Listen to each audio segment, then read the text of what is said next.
여러분 안녕하세요. 하이다이 간다의 노신입니다. 오늘은요 청주 엔도내과의 원희관 원장님과 함께 하겠습니다. 원장님 안녕하세요. 네, 안녕하세요. 네, 지난 시간에 제가 말씀드렸는데 오늘은 당뇨 환자 이 다이어트 할 때 주의 사항에 대해서 알려주신다고 했잖아요. 네. 저 같은 경우에 되게 도움이 많이 될 것 같아요, 사실. 네. 저 진짜 지난번에 건강검진에서 고혈압도 나왔고요. 그리고 콜레스테롤이 높으니까 약을 좀 먹어야 한다라고 문자가 왔거든요. 네. 다이어트는 해야 되는데 이거 어떡하나 했는데 오늘 정말 잘 만난 것 아, 같습니다. 예. 비만 인구가 이렇게 늘면서요. 이렇게 젊은 당뇨병 환자가 늘어나고 있다는데 네. 비만과 당뇨는 어떤 연관이 있는 건가요? 저는 주로 당뇨병 환자를 보다 보니까 환자가 이제 처음에 오셨을 때 진료실을 들어오셨잖아요. 그러면 탁 봅니다. 봤을 때 이분이 날씬한 분인지 좀 비만하신 분인지를 보죠. 대개 이제 날씬하신 분들은 췌장 기능이 약한 타입이 좀 많고요. 약간 비만이신 분들은 췌장 기능보다는 인슐린 저항성, 그러니까 복부 비만 때문에 인슐린이 제대로 작용하지 못하는 그런 경우가 제일 많거든요. 네. 실제로 이제 그 비만형 당뇨병 환자가 제일 많죠. 우리가 성인병 하면 고혈압, 고지혈증, 그 다음에 당뇨병 이런 게 있지 않습니까? 이 세 가지 중에서 사실 비만과 가장 연관이 높은 것이 바로 당뇨가 되겠습니다. 보통 이제 뭐 신체 비만 지수, 보통 뭐 체질량 지수라고 보통 그러는데 이런 그 체질량 지수, 그러니까 비만도가 증가하면 당뇨병 위험이 많이 증가를 하고요. 실제로 비만한 사람이 또 당뇨병 전 단계인 비만한 사람이 체중을 한 5에서 10% 정도 줄이면 당뇨병 발생 위험이 한 50% 정도 감소한다는 통계도 있죠. 네.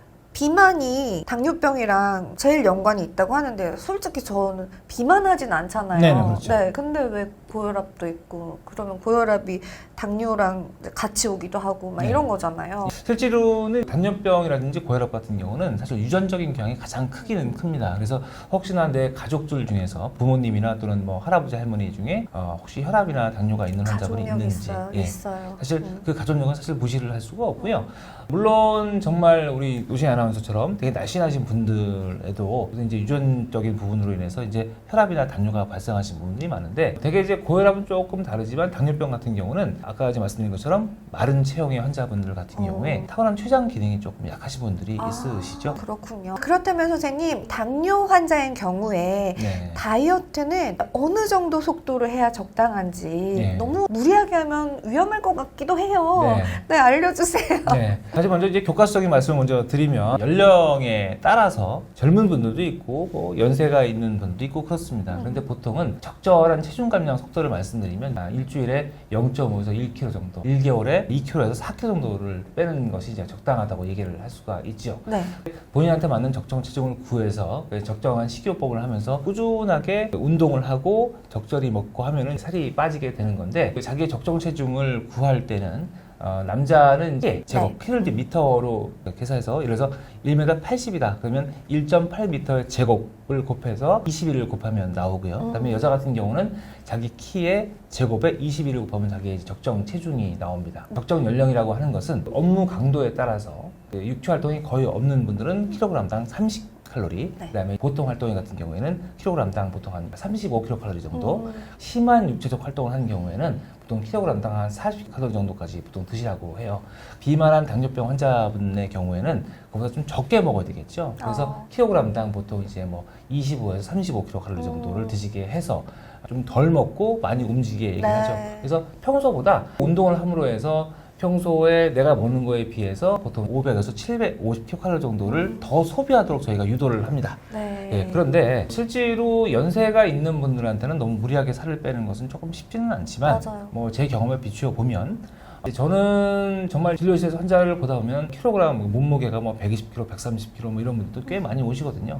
본인이 견딜 수 있는 정도라면 뭐 한 달에 한 10kg씩 빼는 것도 좀 나쁘지 않다고 개인적으로 봅니다. 그 이유는 뭐냐면 살을 우리가 빼고자 하는 노력이 되게 중요합니다. 이게 사실 다이어트가 뭐가 어렵냐면 시작도 어렵지만 더 어려운 것은 꾸준하게 하는 게 정말 어렵거든요. 맞아요. 그래서 저는 환자분한테 말씀드려요. 각오하셨느냐? 그래서 본인이 확실한 각오하고 노력을 할 자신이 있으시면 한번 빼보셔라. 대개는 살이 빠진다는 건 그만큼 내가 뭐냐면 덜 먹고 많이 움직였을 때 보통 살이 빠지는 거지 않습니까? 그래서 본인이 너무 힘들지 않는 선에서 한번 빼봐라고 하시면 젊은 분들은 보통 뭐 한 달에 한 10kg까지도 빼줘도 크게 문제 없는 경우도 있습니다. 네, 알겠습니다. 혹시 이렇게 다이어트 중에 이제 식이요법은 우리가 관리를 한다고 쳐요. 그러면 이런 당뇨 환자들한테 좋은 운동은 네. 뭘 추천해 주실 수 있어요? 일단은 이제 그 유산소 운동과 근력 운동을 같이 하셔야죠. 이제 당뇨 환자들 대개는 아직까지는 젊은 사람들보다 연세 있는 분들이 많으시니까 사실 노화의 특징은 근육 감소형 비만. 그러니까 팔다리의 근육은 가늘어지면서 배만 볼록 나오는 이런 타입으로 변하거든요. ET 체형. 그렇죠. 이티 체형이죠. 그러면 우리가 이제 그렇게 되면 뭐가 문제가 되냐면 근육이 없으니까 그 기초 대사량이 떨어져요.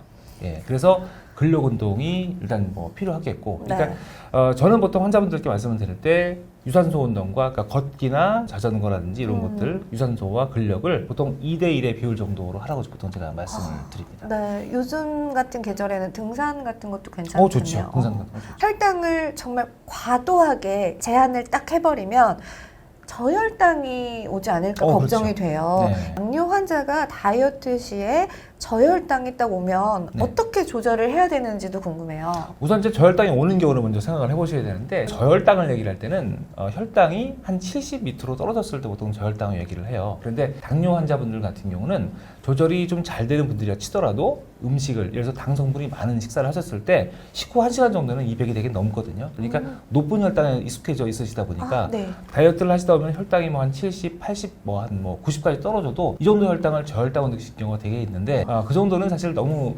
걱정하실 필요까지는 없겠고 실제로 이제 저혈당이 오시는 거는 어떤 경우냐면 치료 방법 중에서 인슐린을 사용하고 있다든지 또는 인슐린 분비를 많이 촉진시키는 그런 약들이 있습니다. 그런 약들을 드시면서 드시는 음식에 비해서 운동량이 과했을 때 저혈당이 오는 거죠.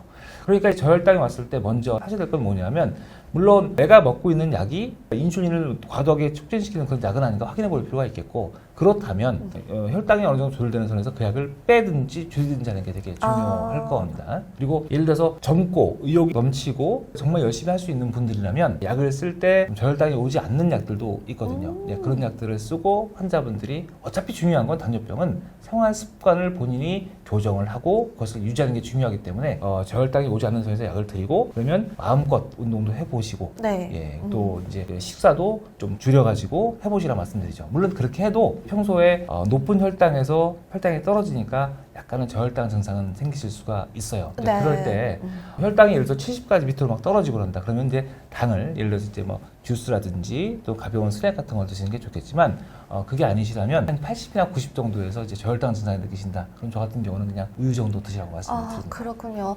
지금 또 너무 궁금한데 일반 사람들은 솔직히 저혈당의 증상 같은 걸 잘 모르잖아요. 그렇죠.